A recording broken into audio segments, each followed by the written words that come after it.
when you start making music, you copy the people that you love. You know, you decide, okay, I'm gonna make a song like them. And the way that you get it wrong, because you never make a song like the people that you admire, you can't. You know, it's impossible. You don't know how they did it. So when you make a version of that, the way you get it wrong becomes your sound. And that was really true with The Cure. We would listen to stuff and we go, okay, well, we don't want to do that and we don't want to do this, but this sounds okay. And we do our kind of version of it. And the way we got it wrong became The Cure. So when you started, this was now late 70s. Yeah. And there were the three of you. You were Yeah. with you and Robert and then Michael Dempsey on Yeah. bass, right? The Sure. three of you. Yeah. And you were going into the studio for the first time to record your debut album. Was there already the name, was Goth a thing No. that you were thinking No. of at all? No. I mean, you know, the first album was basically a live set, like most bands. I mean, there's that old saying, right, in the music business, you know, you have your whole life to make your first album, right, and then 6 months to make number two, right, which is pretty much how it went Right. for us, right? And it goes for most bands. So the first album, we walked in and we're like, okay, these are the songs that we play live. And as a young band, you know, you get very used to, if you pay your dues, which I'm sure a lot of people still do, if you go out and you play to people, you know, everybody's played to the pub on a Sunday night with 5 people in who don't care, who really don't care what you play or don't play. You know, you're probably just, you know, a loud sound over there talking. So you have to find a way to grab their attention and you have to find a way to keep your spirit up. So songs changed in time with that, but the basis of what we would always like was like the more melancholy, you know. So even on the first album, there's a couple of songs that are in that vein. Now, nobody called it goth because it wasn't goth yet. I mean, you know, there's signposts. I mean, I talk extensively about this in my book because, you know, a lot of people bristle at the thought that The Cure might be called a goth band, and they say, oh no, it wasn't goth, and I see that point of view, you know, that it's true in lots of ways, but the opposite's also true because we were like the fertile ground that came from. You know, nothing.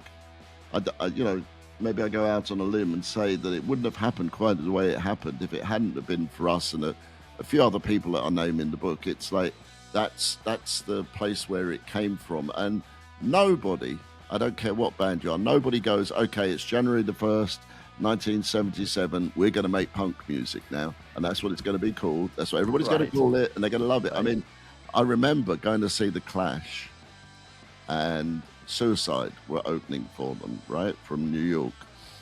And Siouxsie called themselves punk years before, you know, like we're like this New York punk music, you know, and nobody kind of took it up, but it took some time for it to all to coalesce, you know, and Siouxsie didn't sound anything like The Clash either, but, you know, good, you know, idea from Strummer and co to spot where the connections are. You know, I always like that about The Clash, that they always brought people on tour that they could see the connections. This is where we're going, and this is where some of this comes from, you know.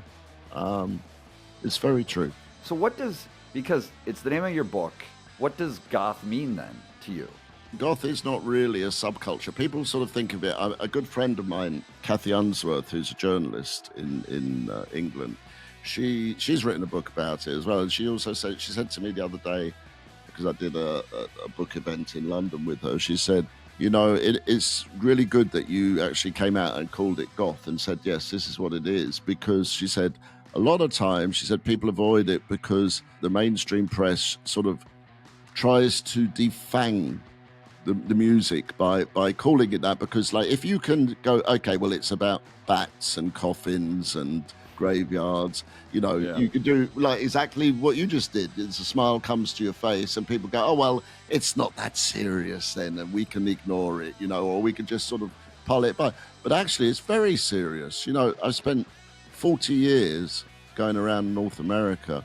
I can walk into any small town anywhere in America, and, you know, if I spend an afternoon there and go to the coffee shop or whatever, I can spot the 5 or 10 kids who are going to be goth, even if they don't know it yet, you know, themselves. Yeah. You know, it's like, because it's a way it's a way of being, it's a way of life. It's more a way of looking at the world. It's a philosophy. It's not a fashion.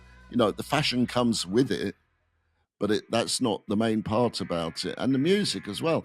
There's lots of different types of music I would think will have that influence. From something like Kate Bush with Wuthering Heights, which is very goth. For sure. Yeah, I mean, I was going to start a podcast with another friend of mine a while back, a few years ago, and we were going to have this section that we would call Goth or Not Goth.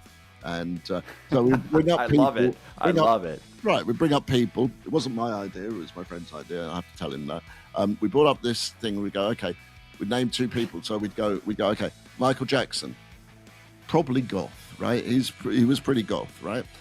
Lionel Richie, not goth at all, Interesting.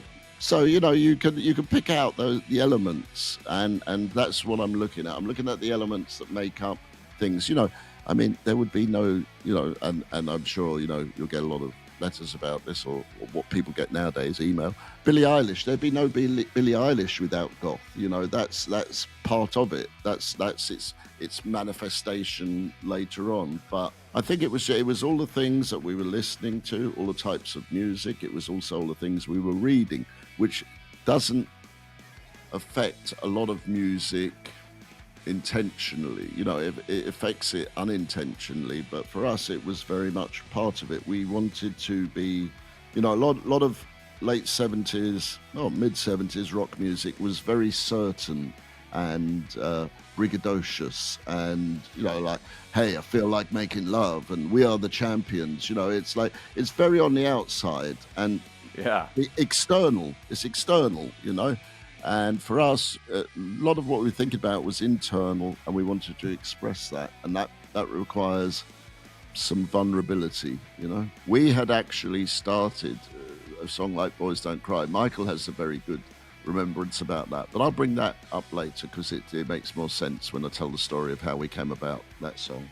No, well, let's talk about that. It's the perfect time to talk about that song, and give me the journey of the song, from the very initial spark of it.